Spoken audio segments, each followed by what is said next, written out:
I can pay our mortgage. But, you know, what about food and some of the other things? And she looked at me, and again, this is nothing against her, and she said, you can't support us, can you? And while I was thinking about that, she walked out of the room, and then I'm thinking, I've got a daughter in college. I've got a son who is in high school, and he's expecting to go to college too. And I haven't got a plan to cover the mortgage. Now back up another 2 years, when Joe Carroll and a bunch of other guys started BLE. And I'm up here today for one reason and one reason only. And that is because I owe a huge debt of gratitude to Joe and those guys, and the subsequent board members and the people that were the executive directors, starting with A.C. Johnson and on and on. And I got involved in that. And don't get me wrong, my family was involved in our church. The youth pastor, he got a new job, and my wife was a stay-at-home mom, and she said, well, I'll fill in until you get somebody. You know, over a year later, she's still doing the job. And I was on the building committee, I was an elder, I was doing this, I was teaching Sunday school, I was doing whatever. And so I go into this time, and, you know, I don't know what to do. I mean, I was in a position that I wasn't in control, and I was all about control. And I was still depending on me. But I had my BLE group, and I'd already gone through book 1 with my group, and then we went to book 2, we lost a few people, and then book 2 was done, and we started a little group.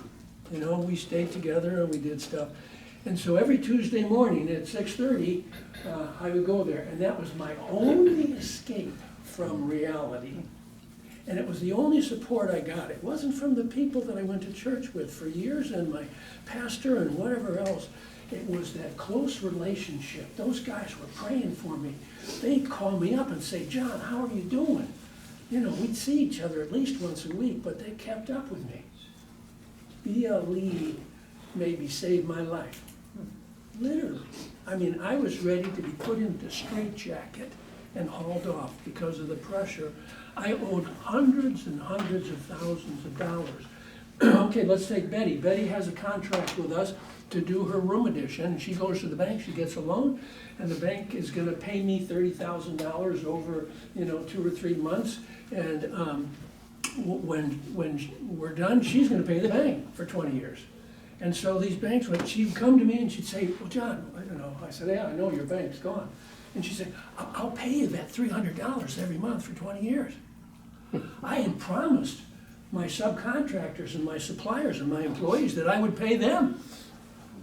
Thanks, Betty, I really appreciate that, but, you know, what am I gonna do? And it was the guys in my BLE group that helped me get through that process. And I had been saved when I was a freshman in college, March, that second semester at 3 a.m. in the morning, and I remember that. And that, I had accepted Christ, but I wasn't, you know, I was still a young guy, and I'd gone through some things. I got married, had a couple kids, and etc. Or was in my church and involved, but I really didn't know what it was about. And then something clicked. Something clicked. There was something bigger than me, and it was God. And we have got a lot of blessings at our company. And I stole all those things from BLE, our mission statement. You know, we pray before every meeting, and if you're in charge of the meeting, you go ahead and pray. If you don't feel led, we have a company prayer that you can automatically pray. We have a book study for an hour a week that you get paid to go to. You know, all things that came from BLE and the things that Joe and those guys put together. And BLE is a lot about what you can do with a business, and it helps you personally. But this book touches everybody. Everybody. If you're here this morning and you think that you want to know more about God, and especially about work, there's a question, two questions that everybody wants to know the answer to. One is, where did I come from? And the other one is, where am I going? You don't know how to live until you know how to die. And whether you know it or not, you're searching for that answer all the time. And you know, God worked. Oh, God worked? Come on, God didn't have to work. He's in charge. No, God works. There was work in the garden. It became hard, though, after the fall. But prior to that, there was work.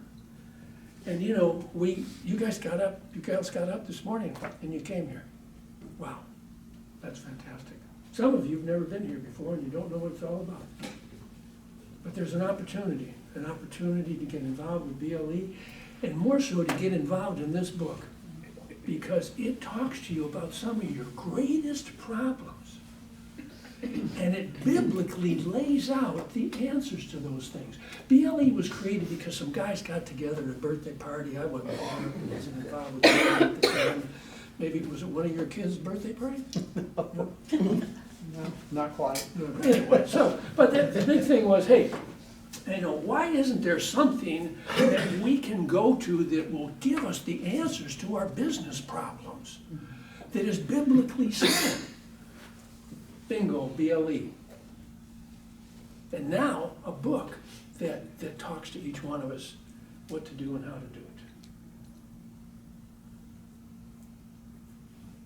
Wow. He's excited. I didn't know what else I was going to say, so. Okay, team, are we ready to go? Let me I was kind of getting into that. They're not going to forget where we're going with this. So, He warned you. yeah, he did warn me. So, and I said, you know, we sit down. And John says, you know, I like to stand up. I said, well, okay, that's fine if you want to stand up. So I probably won't, but you can. And so why don't you tell us? Just give us a snapshot of what is one thing you really enjoy in your work today. When you go to work and you finish a week, that this energizes you in your work. Well, again, we got this from BLE. You know, every company needs synergy, and they need to get everybody on the same page in order to have that synergy. And so you have to figure out what you're about. And so, I don't know if I'll put them on the spot. We have two people from work here today? Yeah, okay. Can I ask you guys a question? You ready? You can answer? Okay, all right. So, you know, people ask us, they say, what do you do? Well, sure, we do water extraction, we do fires, you know, for homes and businesses, and we do contents. We'll pack all your stuff out, and we'll clean it, and when we're done rebuilding your house, your business, we'll pack it back in, and we do mold, and we do asbestos, and Fires. we do fires, we do lead, and we even have a product now that if you have someone in your home that had Ebola, we can come in and clean your home, or we can clean your hospital room, and it has a kill rate greater than is required to kill Ebola. So we are a full service company because we don't want our customers to say, okay, you did my roof, and my house is leaking, and another guy did the siding, and the siding guy says, well, it's because of the roof, and the roof guy says because of the siding. You know, if we're there, we do it, we're responsible for it, we do it all. So we figured out what we do, but it was set up by BLE, and so I'm gonna ask the two folks that are from our company here today. What do we do? Serve. That's it, 2 words, we serve. We serve. That's it. We serve. And I can tell you, I've met other people at MacKenzie's Restoration. They serve. Praise the Lord. That's their heart. It's That's because their of heartbeat. Him. You know, and Jesus in Mark 10:45 says what? He says, I did not come to be served, but to serve and to give his life. So he set the pattern. He set the pattern. And if anybody in the marketplace ought to have the earmark in the characteristic of serving, it ought to be us. And so just really rejoicing and seeing that kind of heartbeat.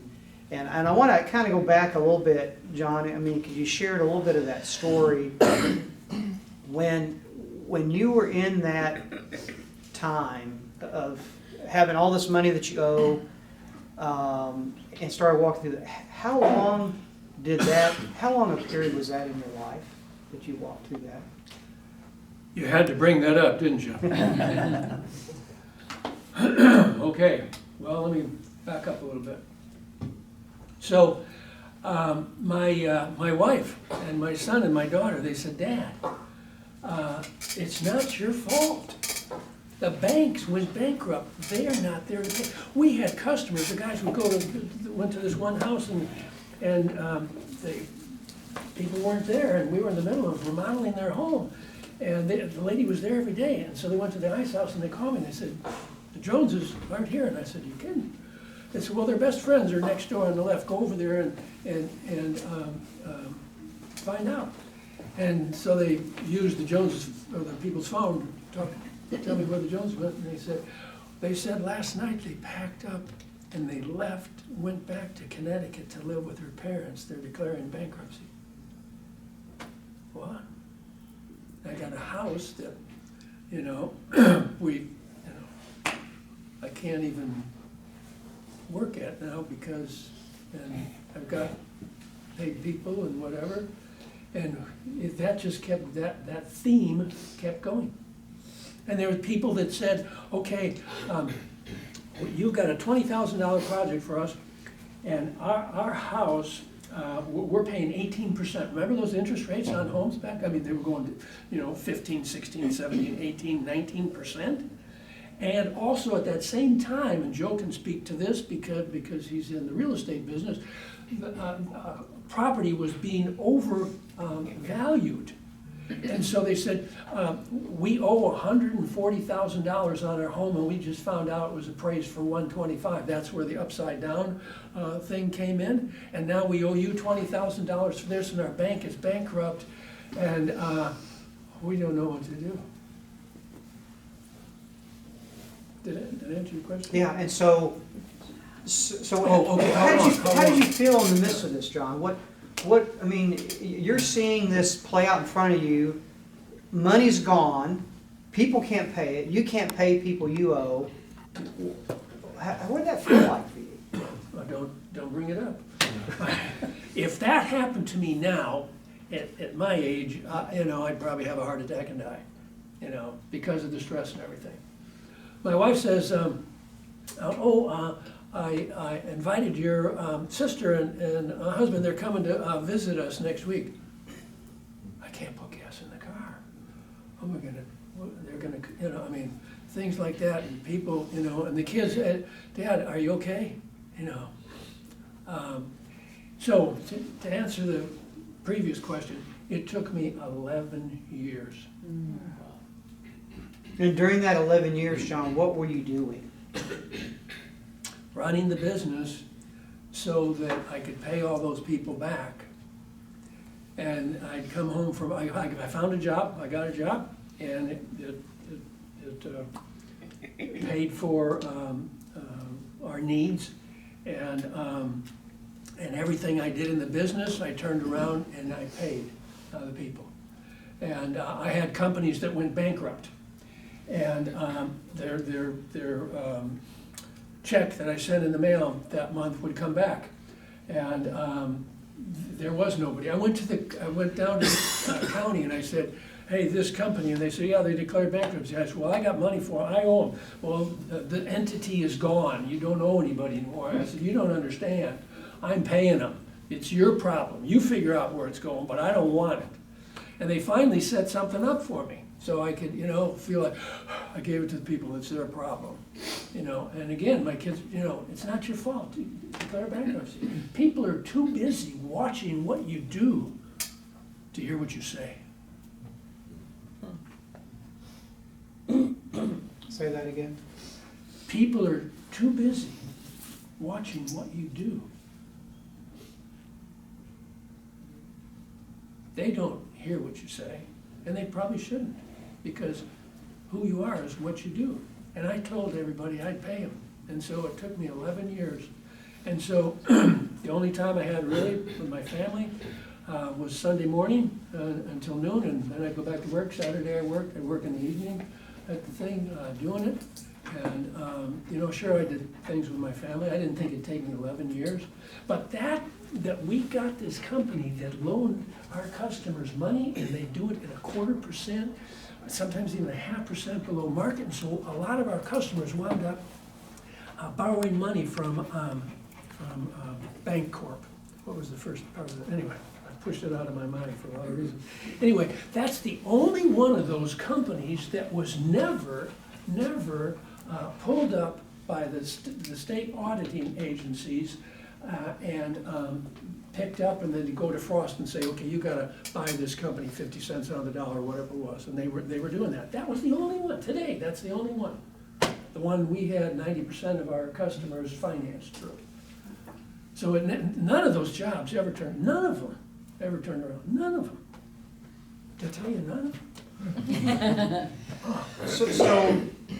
So you got involved with the BLE Small Group, and what internally was God doing in your life that would, obviously you must have had some motivation to go back to these people and want to pay this money? I mean, what was going on inside of you that would keep spurring you to do that? Do the right thing. Do the right thing. I could not face myself if I, just because the government comes up with a program doesn't mean it's good. And by that I mean, you can file for bankruptcy and you're okay. Well, yeah, maybe legally I'm okay. But am I ethically okay? No. How do I sit down with my son and talk to him about something that he's done wrong, and you need to do it right, and hey, you're a good kid and whatever else, and I shouldn't have said my son, he never did anything, I should talk about my daughter. As I started thinking about it, he was late once as a kid on curfew, and he called me and said, hey, Billy's ride left, I gotta take him home, it's gonna take me a while, I'm gonna be 20 minutes late, is that okay? Yeah, sure, it's okay. I mean, I guess the only thing I can remember. My daughter, she'd jump off a cliff, and when she was in the air, she'd ask two things after she was in the air. How far down is it, and what is there? After she jumped, she asked, let's talk about it. How could I sit there with her and say, sweetie, you have to do this. This is the right thing, whatever, I couldn't go face my BLE brothers and say, you guys have been supporting me, you've been telling me what I should do, and I agree with you, and I'm doing everything I can, and whatever else. I couldn't look in I would have to forget the mirror and just shave without a mirror, whatever. It's you are or you aren't. And there was a point where someone didn't let up, though. There was. Oh, brother, he brought that up. Okay, so. I'm just a source of a lot of memories, aren't I? I don't know how you got that. Okay, so one of the worst days of my life is, every time I go to the post office to get the mail, those letters with those little green things on them. What does that mean? Certified. Yeah, that's right, certified mail. There's somebody suing you or something, or whatever it is. Anyway, so, okay, I got the letter. They're suing me. Okay, so. I had all kinds of money to pay for a lawyer, right? Sure. Anyway, so I go down there, and I actually had a dolly, and I got my boxes, and I go down there and I go to the court with my records.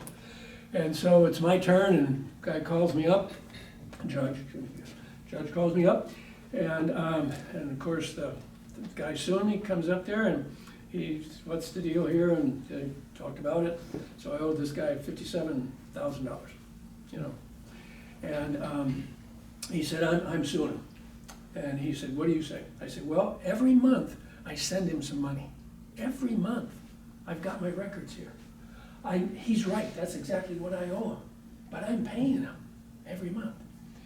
And so the judge got somebody, he said, told me to sit down with this guy, and we'll talk to you later. And this was like 10 in the morning, and so we worked for lunch and everything, and I showed this guy what I had, who I was paying. Some people I would send them $2 in a month. Some people I would send them $1,000, but I paid them something. I paid everybody something every month.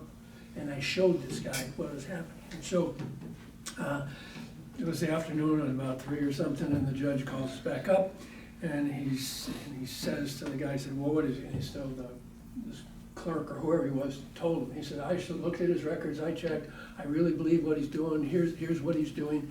And he said, well, what are his assets? And so the corporation's asset were a pickup truck, a typewriter, a filing cabinet, a copy machine, something else, I don't know. What was all that worth, $2,000, $3,000, $4,000 or whatever? And so the judge said, to this guy, he said, that's all you're gonna get is $4,000. And there's probably some other people out there that he owes money to too. And the clerk said, oh yeah.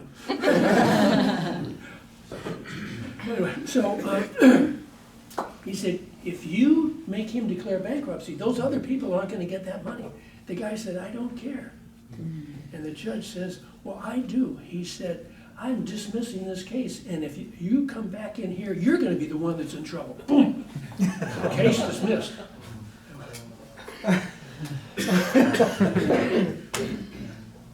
I mean, but to go through, I went through that stuff every day when I went to the mailbox. And when my sister and her husband visited us, I went to the bank, or to the post office on Saturday. She drove with me, and we were out just doing a few things. And she stayed in the car, and I came back in, and I had my mail, and I set it on the dashboard, and I didn't think much about it, because that's usually where I set it until I got home and opened it up. And there were all those green things, and then I could see by her countenance that she was kind of looking at that going, I know what those are.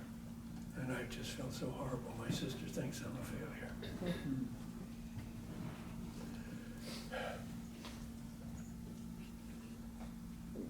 That was a tough time. I would not have made, I didn't have a chance without my little group.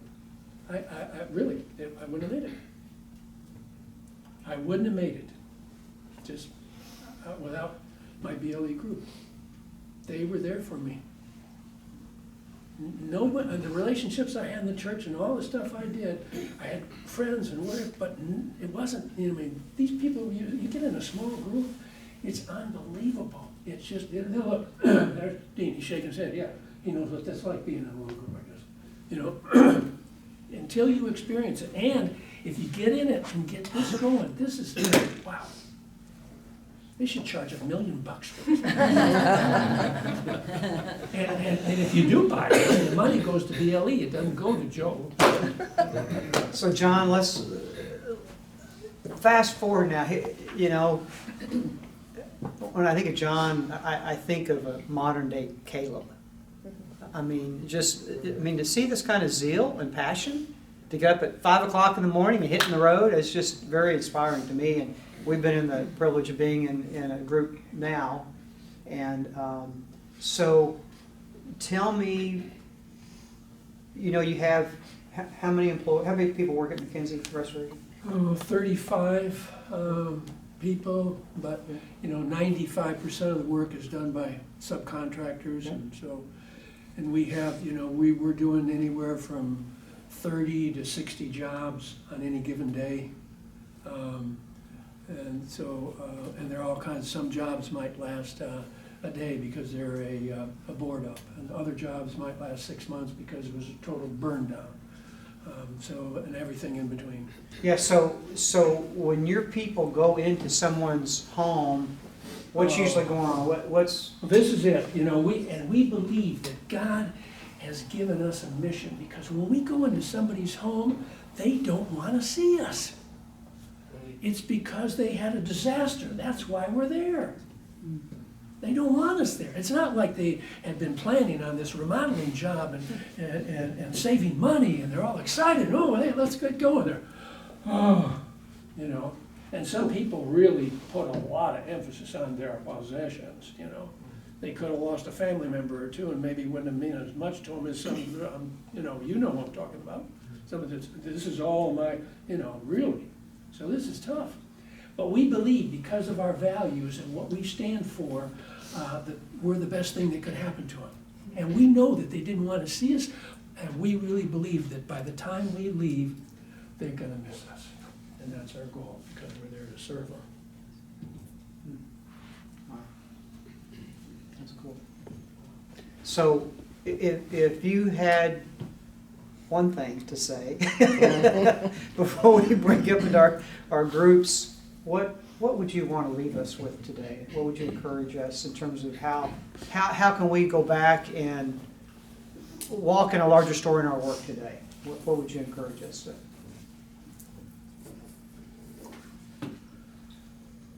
There isn't a person in this room, and I don't think there is a person alive, that doesn't love to help someone else. We all love to help someone else. So if we can take one thing away here, it is that you want to go ahead and do everything you can to serve others. Don't worry about yourself. Serve others. And let me tell you right now, God has a bigger shovel than you do. The more you serve, the more you try to serve, He's got a bigger shovel, and He keeps blessing you and blessing you, and you can't catch up. I guarantee you. Pray about that. Amen. Buzz? I just had a quick question for John. Philosophy that you developed within your company, the Christian-based mindset, since 95% of your business is done by contractors, do you transfer that, or do you screen your contractors for that same philosophy? Because they're the ones out in the field touching the customers. That's right. That's right. That's a huge challenge for us. It's a huge challenge. We just recently called our subcontractors in one at a time, just within the last, 3 weeks, I guess. And we went through a lot of different things with them. And so they know what we're about, and they know what we stand for, and they know that we hold a higher standard. And because we are super fair with them, we believe that we are the contractor of choice for a subcontractor to work for in the marketplace. And we bend over backwards to do what's right. And so if subcontractor X screws up and it's totally their fault, and you want to go ahead and get your, charge back to them to make them pay for that. Depending on what it is, we might split it with them. There are times when we just swallow it. And so we want to let Christ's light shine through us, But we also know we need to hold them accountable. And so you have to be careful. So we background screen our guys. We don't charge them for that, and we background screen their folks.